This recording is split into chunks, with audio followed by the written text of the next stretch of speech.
What's up, guys? And today I am back with another video, and it involves the topic of looksmaxxing. While I have been seeing a lot of videos and posts about looksmaxxing, I began to realize that the main intended audience of this is white people, but particularly white men. Looksmaxxing is a term that refers to the process of improving one's physical appearance to become more attractive.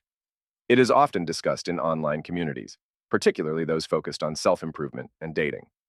The concept involves a variety of strategies and techniques aimed at enhancing different aspects of one's looks, ranging from basic grooming and fashion choices to more involved methods such as fitness routines, skincare, dental work, and even cosmetic surgery.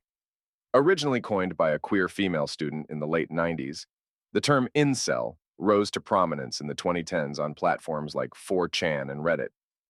Incel stands for involuntary celibate, and incels tend to be men who feel that their appearance or other uncontrollable factors prevent them from attracting women. Men involved in the incel community typically express extreme resentment and hostility towards sexually active women and men, and just women in general. Different physical traits impact the PSL rating someone receives. PSL, which is an acronym for the PUA hate, slut hate, and lookism online forums, is a 10-point scale used to rate someone's physical attractiveness. A weak jaw, for example, makes a man a 2 out of 10, while a negative canthal tilt or downward slanted eyes repels universally. Both characteristics, along with many more, are considered unmasculine by the incel community. They signify weakness and low SMV or sexual market value, the primary measure of an individual's worth, according to incels. All of these ideas about attractiveness and individual worth are under the broader umbrella of lookism, the incel theory of objective beauty grounded in both eugenics and racism. When you look at many of the people on these videos, they all tend to have the same exact features. And let's be honest, the types of bone structures, the ways their lips are shaped, and also the hunter eyes that they typically go for are features that are more keen for a person who is white. When you also take a look at majority of the men in the PSL God videos, which are videos that show a compilation of godlike attractive men, they all have, once again, the same look. Many of the men that they show in these videos include the following: Francisco Lachowski, Johnny Depp, Brad Pitt, Henry Cavill, Sean O'Prey, Matt Bomer, Chris Hemsworth, Ian Somerhalder, Jordan Barrett, John Eric Hexum, and also Alain Delon. And do not get me wrong, I do believe that they will throw a few black guys in there to show more representation and to be more tolerable. But when you look at the majority of these videos, the men are always of European descent. Many of these guys, as I stated before that, these videos are generally white incels. And that is not to say that an incel cannot be a guy of a different race. But it is more prominent to see a guy that is white doing this. The men that they portray in these videos all portray a particular aesthetic that many men of color cannot replicate, especially black men. We as black men have features that are on the opposite end of the spectrum. And don't get me wrong, I realize that many black people come in different shades, different eye colors and hair textures, and even different features. But let's be real here. We know that our features tend to be on the opposite end of the spectrum from what society sees as attractive. We do not have straight hair, slim and pointy features, light eyes, and light features on average. That is just not our normal aesthetic, and that is perfectly fine. And from what men consider to be attractive seems to always spin in the favor of white people all of the time. I mean, take a look at this video here.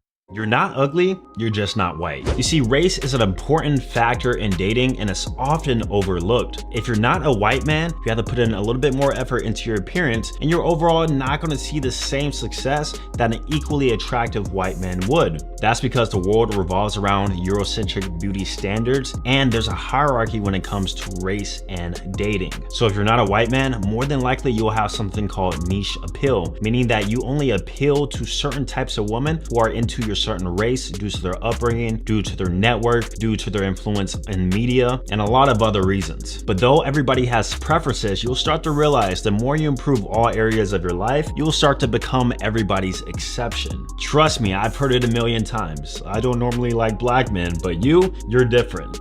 So you see that he states that you're not ugly, you're just not white.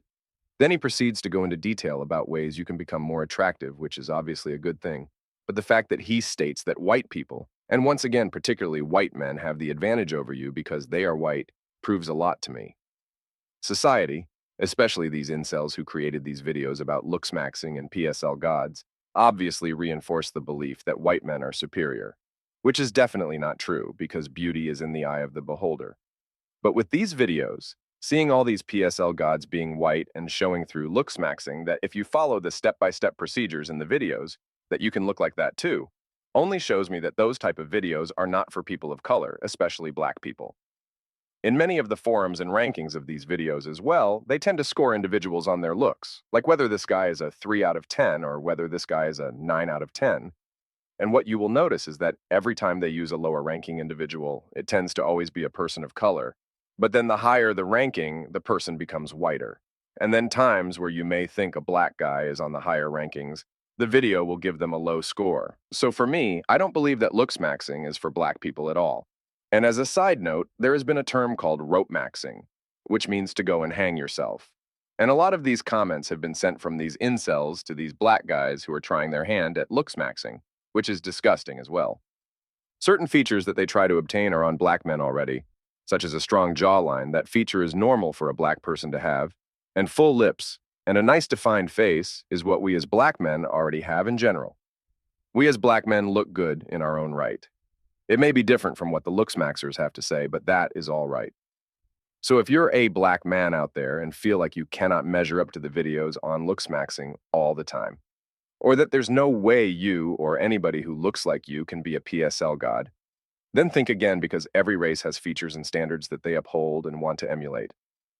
We as black men have our own aesthetic and good and our own uniqueness, so I advise all of you to look for videos that are tailored to black men specifically and to stay away from the majority of videos seen. Because as I said earlier, the type of people who make these videos are generally incels who feel bad about themselves and live vicariously through these better-looking white guys. Let's talk about Looksmaxxing because this guy is onto something. There are two really big problems that I see with Looksmaxxing. Number one, it's ineffective. Number two, it's making you metrosexual. All these guys that you're idolizing, the Chicos, the Jordan Barretts, the Sean O'Price, none of them did any of the stuff that you're talking about. None of them even thought about mewing or bone smashing or squint maxing or any of the things that you think are going to help you. It's like 90% genetic, like 90% genetic. And so even if you do all of these things that you're talking about in Looksmaxxing, you can increase at most a point, maybe a point and a half if you're lucky. If you're a 5 average looking guy, you're not gonna become a 7.5 out of 10 model or an 8 out of 10 model. That's just not gonna happen. Unless you're starting from a really low point, like let's say you're like really obese or you have terrible acne, so you already have the genetic potential. If you're operating at an okay level and you're average, you're probably gonna stay that way no matter what. And then the second point, it's teaching a whole entire new wave of young men to focus not only on looks, but focus on looks to a point where they're literally like women. Think about it. The actual unironic logical conclusion of Looksmaxxing is to get a ton of plastic surgery and wear makeup. As a man, if you want to actually date a woman, have a family, get a good woman, what girl is going to want to be with a guy who's altering his face and wearing makeup?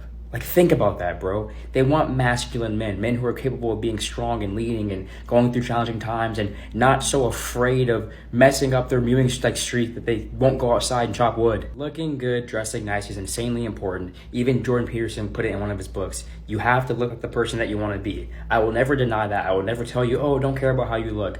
But when you focus on it to the point of obsession and you're mulling over these 5% changes, you're not a man anymore, bro. Like, these guys are supermodels. They get paid to do it. You're just sitting in your basement wasting hours on other nonsense. Do not allow them to make you feel any type of way about yourself at all. Everyone is beautiful in their own right, and we come in many different shades and features, but to enhance your own is the best way to go. But let me know what you guys think down in the comments below, and I will catch you in the next video.